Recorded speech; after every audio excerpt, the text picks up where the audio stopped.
Hi, hello, and welcome to my channel, Rosy Red Panda. Today I'm going to be using gouache for the first time ever, and to be completely honest, I don't think I used it right. This little black square means that the gouache is opaque, and I don't really know how opaque gouaches get, or if it means you have to use them differently, or the paint's thicker, but I used it like a normal watercolour, and I added some water, or water. That's awful. But yeah, I used it with my normal watercolour palette and I love this palette so much. I've had it for 2 years and whenever I run out of a colour, I can just buy it individually. So today I am painting a sketch I did all the way back in January to represent sort of waking up into the new year, and you're tired from the year that's just gone, but you're excited for a new start and new goals, new resolutions. But it is coming to the end of winter, and to be honest, I've gotten really quite lazy. To be fair, I have just tried to survive a British winter, which is a cycle of dark, cold, rainy days that never seem to end. But it's nearly spring, and I am so excited. I think it's my favourite season of all time, with the sunshine, and I just saw my first butterfly today, and I'm getting so inspired for drawing baby animals that I need to get this video out there. This channel is actually my main goal for this year, and it's taken me until March to post a video, but I've always wanted to do this and I have been terrified. I've been so overwhelmed with editing and taking pictures of my art and making the art and voicing over. I really don't like voicing over, but I'm getting used to it. I have so many videos in my drafts that I just didn't think were good enough and didn't want to put out, but if I don't try, that would be so disappointing, and I think I would be so upset with myself forever. So I'm putting this video out and hopefully I'll be able to sell art one day. That would be amazing. But this bear is really tired of hearing about my goals and resolutions, and I would like to talk more about grizzly bears.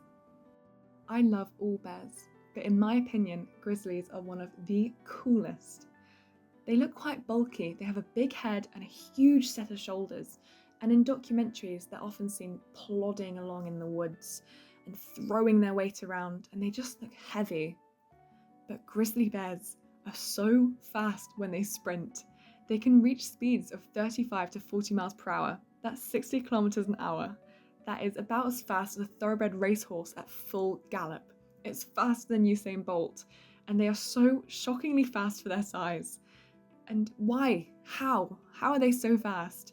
Well, it comes down to a combination of their anatomy and muscle structure. First of all, grizzly bears are big. They have big muscles, big lungs, a big shoulder hump that isn't just used for digging. It is a muscle powerhouse that helps drive their front legs forward with such force. And if you look at a grizzly bear's structure, their legs are actually quite long compared to the size of their bodies. And what's really interesting is the way that they walk. They don't walk or run like us feeble humans. We walk on the soles of our feet, a term called plantigrade. So from heel to toe, we use the whole of our foot. Bears actually run on their toes, a term called digitigrade. Just like dogs and cats, it's more efficient and helps them generate quicker strides and more explosive movements, which is why if you're running against a grizzly bear, you better pray you brought some bear spray with you. And there's a common rhyme to help you remember how to react to a bear attack. Brown, lay down. Black, fight back. White, say goodnight. With a brown bear attack, they're usually defensive in nature, so by lying down, they're likely to not perceive you as a threat any longer and will leave once it believes you're no longer a potential danger. With a black bear, you'll have to fight back. They're not as big as grizzly bears or brown bears, but a polar bear, if it wants to get you, it's already got you long before you know it. They can smell you from miles away. But anyway, back to grizzlies. Why do they need so much speed? Well, we've already said when charging threats, so to intimidate or defend their cubs and territory, but also when they're chasing prey. Things like elk, deer, or even moose. Some people like to argue the plural for moose is meese. I don't know. I mean, it does work. But also for covering huge distances. Grizzlies can row up to 50 miles a day. That's 80 kilometers. That is just, I can't even imagine walking that far in one day. Speaking about distances, grizzly bears can smell a meal from 20 miles away. 32 kilometers, which is insane. They have one of the best noses in the entire animal kingdom, even better than bloodhounds. And this special ability helps them to find meat, berries, and even food in bear-proof containers from miles away. I promise I'm not trying to put anyone off camping in bear territory. They are incredible creatures and camping is amazing, and they're only likely to attack if they feel threatened or startled. And so as long as you're walking like a human through the woods, a bear is probably likely to hear you. Their hearing is roughly twice as sensitive as ours is. And yeah, as long as you're cleaning up your litter and leaving the campsite better than you found it, you should be fine. I want to move on to my favourite fact about grizzly bears. They hibernate. And okay, I know a lot of bears hibernate and it sounds boring, but I only learned recently what this means. It doesn't just mean they sleep through winter.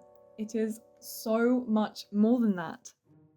So right before hibernation, bears enter hyperphagia, which is an extreme eating mode.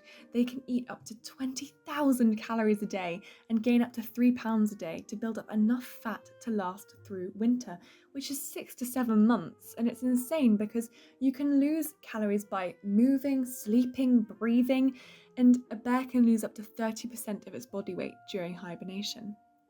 Not only that, they don't drink when they're hibernating. They don't get dehydrated either.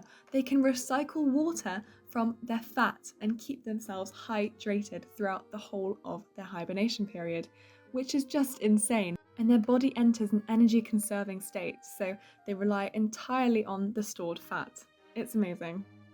So how do they not burn through all their calories? Well, their body enters a state where everything slows down to conserve energy.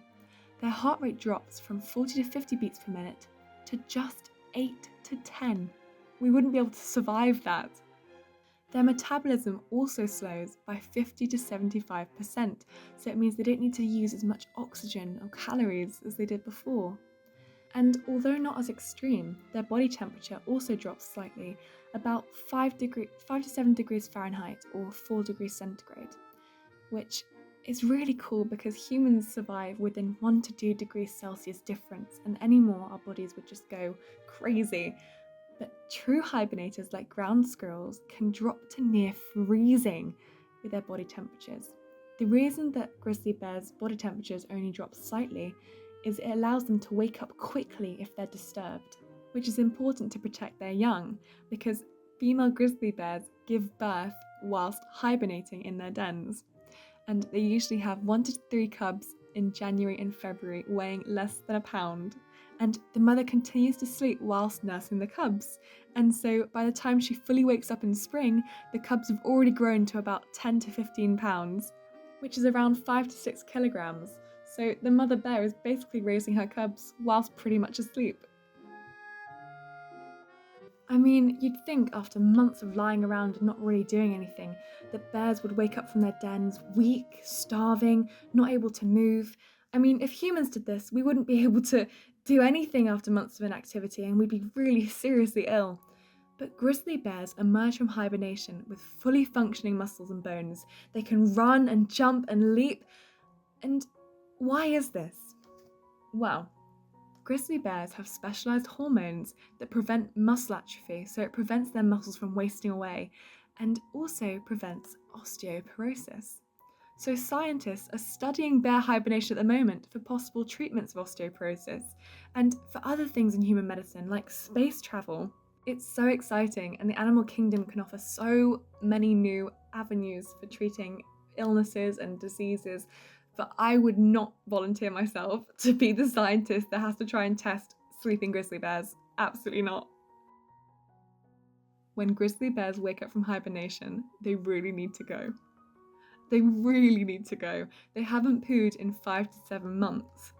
So this is quite a disgusting fact actually, but they form a fecal plug, which is a hardened mass of hair and plant material and waste that blocks their intestines until they wake up in spring.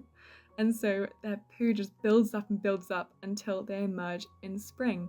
And It is the ultimate bear poop in spring when they pass this and everything, and so I can imagine them literally sprinting out of their dens to do this. An incredible fact to do this as well is that instead of urinating, their bodies can recycle urea, a waste product in urine, by breaking it down to nitrogen and using it to maintain muscle mass. Now, this is absolutely insane, and I've researched that quite a few animals do this during hibernation, and oh, it's mind-blowing how they're able to do this. Lots of animals would die from just doing this for a few weeks, but grizzly bears being able to do this for months is just next level superpower. I've talked about grizzly bears and their hibernation superpower for quite a while, and I don't want it to be overwhelming, so here's a quick summary. Grizzly bears can survive without food or water for 5 to 7 months. They recycle waste instead of peeing or pooping. They can slow their heart rate to 8 beats per minute. They can give birth while hibernating. And they can keep their muscles despite months of inactivity.